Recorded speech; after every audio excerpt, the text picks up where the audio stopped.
Hey guys, here we are in Wellsville, New York, southern tier. We're standing along the banks of the Genesee River, and I am looking for the USGS stream gauge near Wellsville. I'm gonna walk along this river walk here. Some cool things that you might want to see here is that there's a big channel, well, not channel so much, as a big bed of sediment in the middle of the channel here. That's kind of cool. You can see that it's pretty stabilized. There's a lot of vegetation growing on it. You can see there's other less vegetated and likely less permanent areas where you have little beds in the middle of the stream. And you can see there's a whole bunch of Canadian geese. They are ubiquitous. And we're gonna walk along downstream a little bit.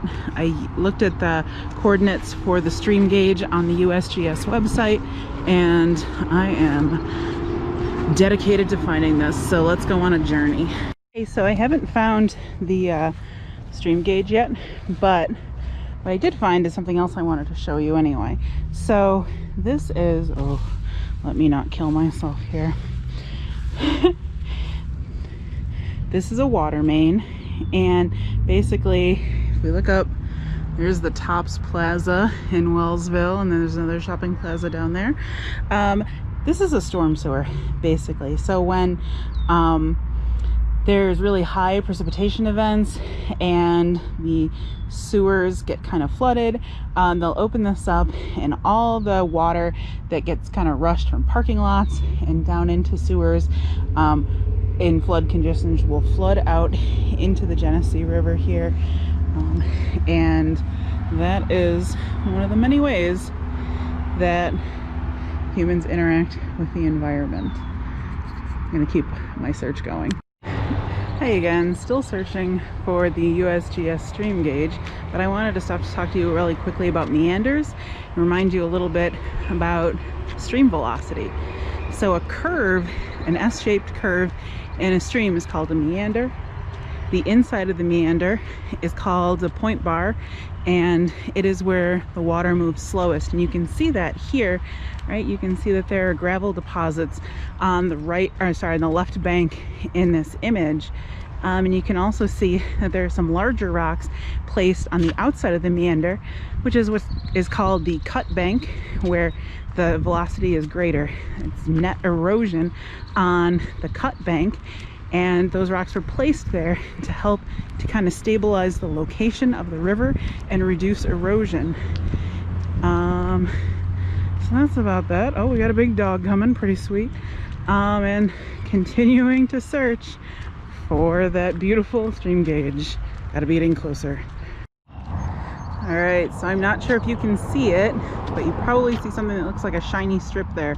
That is a spillway, and my guess is that we will find our gauge right by the spillway.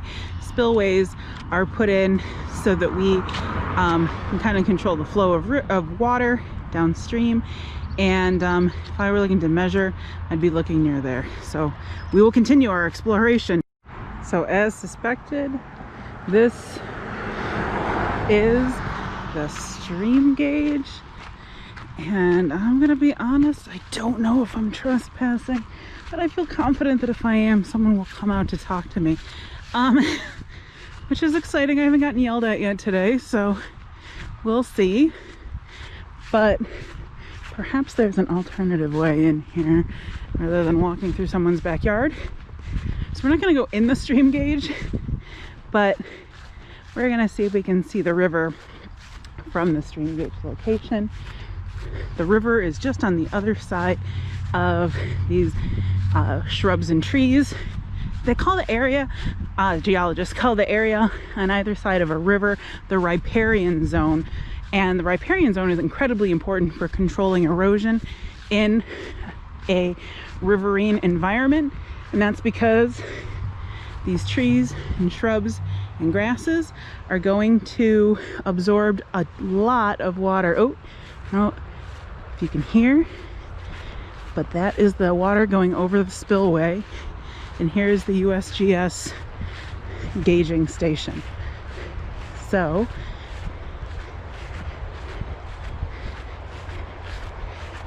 here we are. Something is growling. I don't know if you heard that, but I did. Please don't eat me. I'm gonna have to edit this out so I sound like less of a wuss. Okay, so, oh my goodness. So here's the gauging station. Good stuff. I don't want to be eaten today. That's worked 100% of the time, so I feel fine about it. Okay, so here is the spillway.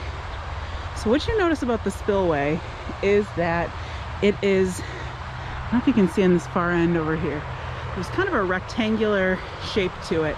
So there's a cement block that extends down, and there's cement across, and then what we can see on the bank below us is that there's also a cement block going upwards. That creates a nice rectangle. And so all the weir, this is actually sometimes called a weir also. I'm sorry, I'm just distracted by the growling in the woods, which is scary. Okay, not that there's much woods.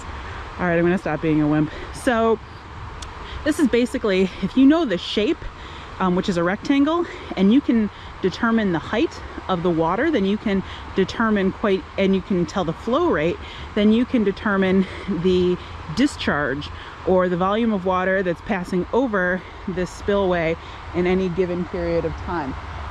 So how do you know the height of the water continuously? So one of the things that you will see is that, oh, please don't growl at me again, that this, okay,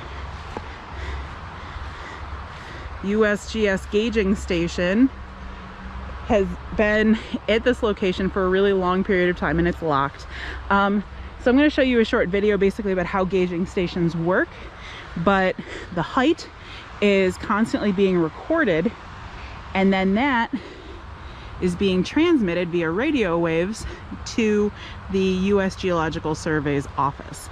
So that gets then put out on the internet as provisional data, which is pretty cool, and then it is accessible to all people. So the U.S. Geological Survey's main office in our area is in Ithaca, New York. I'm just giving you another shot of the spillway here, as well as a shot of anything that might be attempting to eat me. It is bear season, so that's exciting, and we are in bear country, so I love it. Okay, so I used to work for the U.S. Geological Survey, and we worked on continuous monitoring locations, mostly in groundwater, but sometimes in surface water also. And so what we would do is once a month we would go out, and there are instruments in here that are continuously recording the height of the water at the spillway. And once a month we would go out, we would make sure we recalibrated a new meter beforehand and made sure that it conformed to all standards, and we would replace the old meter. So that's how you make sure that you're constantly recording correct data and that your meters don't kind of drift over time. And then you'd bring it back, you would download the data, and you would make sure that it agreed with the information that was on the provisional website. So it's just a little bit about how, okay, nothing's growling at me anymore. That's a little bit about how some of this USGS data is collected, and how it is constantly refreshed, and how it is provided as a service to scientists and humans who are not scientists but also are curious. All right, so this is quite a journey, but here we are in Wellsville. Our next stop should be in at our next location, and I will leave you in suspense until then.